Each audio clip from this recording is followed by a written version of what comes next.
Let's try that. I'm not sure if you can say that, but let's try it. Kushita muskundo. Kushitachu? Mana Kushitachu yakinata. muskundo. Kushitachu muskundi? Mana yakinata. Kushita muskuni. Ali. Kushita. Alita. Okay, so Pablo just gave us a new combination. He said kushita, happily. Kushi means happy.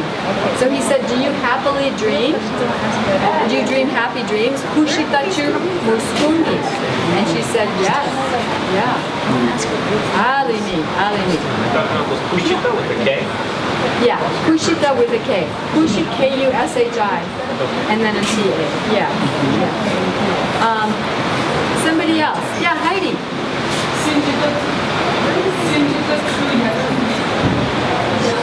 Sinjitachu. Yakingi. Alimi. What does that mean, you guys? Do you love strongly? Yakirani. Kunangama yakirisha Nieto. Ima nieto. So she lost a grandchild named Miguel, and she said I do feel strongly sad, especially about my grandchild Miguel. And she's suffered a lot of losses lately. Kamba Masha.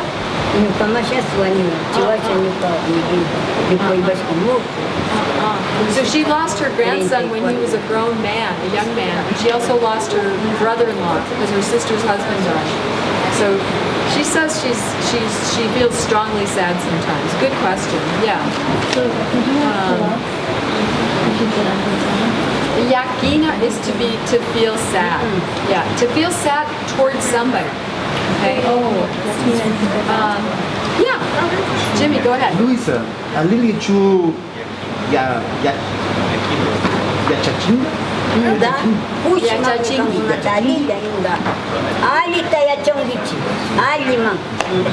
So, did everybody understand Jimmy's question? Alita chu yachachingi. So, yachachina means to teach. So he asked her if she taught well, and she threw the compliment back at you all and said yes, and you guys learned really well. So that was really sweet. How do you say thank you? Pagarachi. Pagarachi.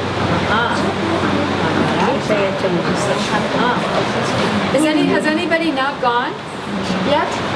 Macy.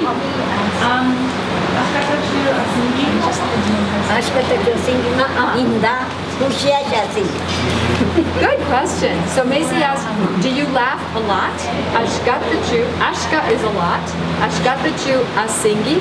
Do you laugh a lot? And she said, Nda kushiyasha asingi. She said, kushiyasha means becoming happy. I laugh. Yeah. Ali. Yeah, Aaron.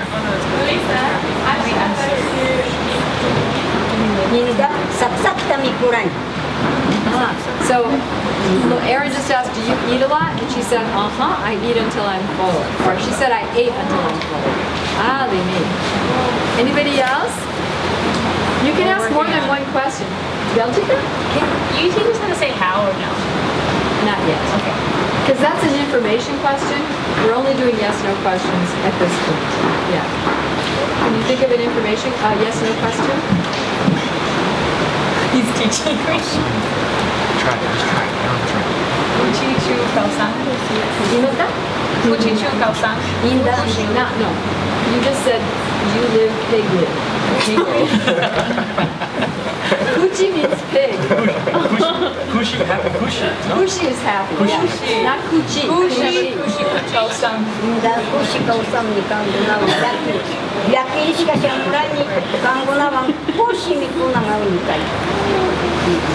You gotta be careful with those sounds. What did she say? I can't remember because I was laughing so hard at the idea of living pigly. Imagine the kushi kausangi. Oh, you're right. But we can see it.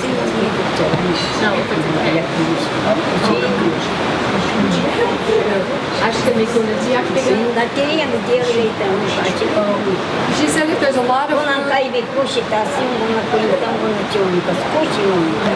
she said it's really nice to be here because people laugh and talk together, and there's a lot of food to eat, and so I can be very happy. She said if she's at home and there's not much food to eat, she doesn't feel happy. I feel your pain. Pahiera Newfellas, just what about, let me see if there are any verbs we haven't used yet. Can you say how to say to like?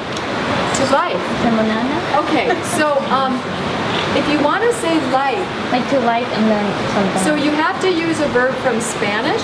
The Spanish verb gustar turns into, and in Spanish it's a pass. It's a like a, it's to me it pleases. It's like a passive verb, but in Quechua it's an active verb. So you say yuka gustani, yuka gustani, and then you think of the things that you like. So you can ask her. You can ask her if she likes things, but we haven't learned how to use a direct object yet. Okay. So let's not use that verb, but let's use. Oh, here's a verb we haven't used. Awana. Awana means to make something. Like to make a clay pot, like they're doing downstairs. To weave a basket. To make a hammock. Imagunata awani. Malyari awagarani, amanga yanona manga. Tinaha aswasha churana. So she said in the olden days she would make great big tinajas or storage jars for storing aswa. She would also make yanuna manga, cooking vessels. Okay, so Quechua people used to cook their food in clay pots. Nowadays everyone uses aluminum. Okay, but yanuna manga, imagunata yanuna manga. Yanona manga yanonchi. Apa mona ulo mukuchita wanganata yapumanga isa na ubagrita chigunata yanonchi shumanga ilo manga ai. Manga. Mangari. So it's incredible to believe, but she says that in the olden days they would make their cooking vessels out of clay, and they could even boil things in these clay pots. Which I mean, it's kind of hard to believe that they could be that strong, but they were. Yanuna manga, yeah.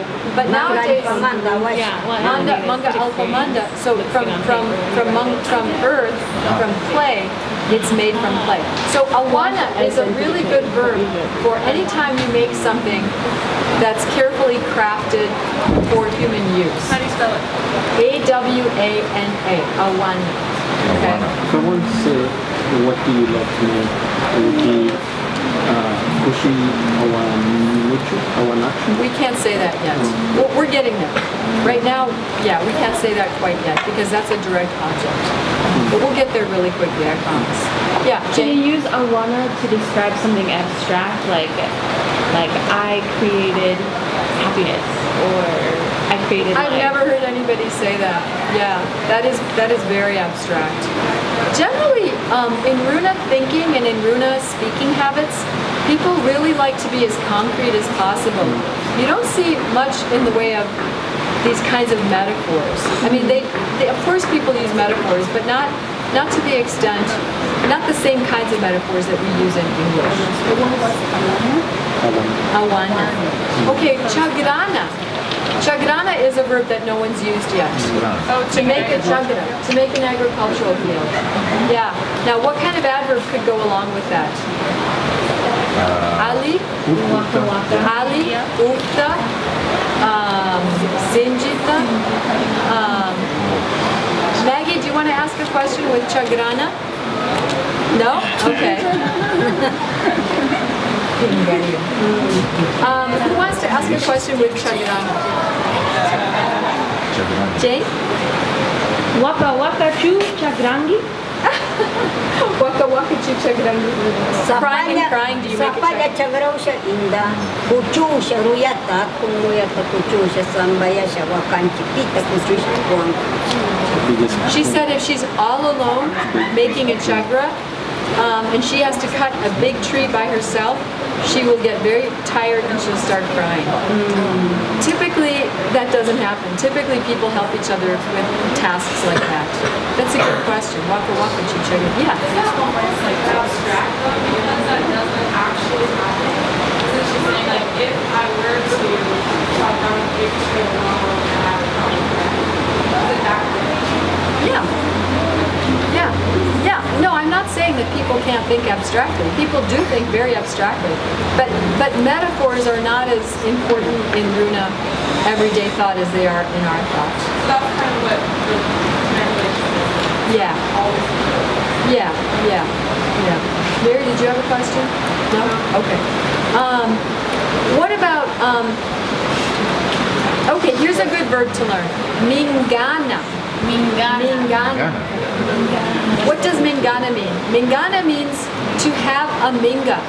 We were just talking about working alone. In Runa traditional culture, people rarely work alone. They have work parties called mingas. That's a very South American institution. So when you have a minga, that means you have a big job that you can't do by yourself. You need to call a bunch of people to help you. And when they help you, you feed them and you give them something to drink. And everybody works together, and it's usually a lot of fun. People laugh together, people work together. And then if they help you, then the next time they need a big job done, then you help them. So it's a very reciprocal institution. You help people with their agricultural fields, with house building. Yeah, main thing is agricultural fields, but also house building. So somebody could ask Louisa a question using Mingana. And then what kind of answer would go with Mingana? I guess you could say Ali, Aliyah, or What's the word for often? The word for office?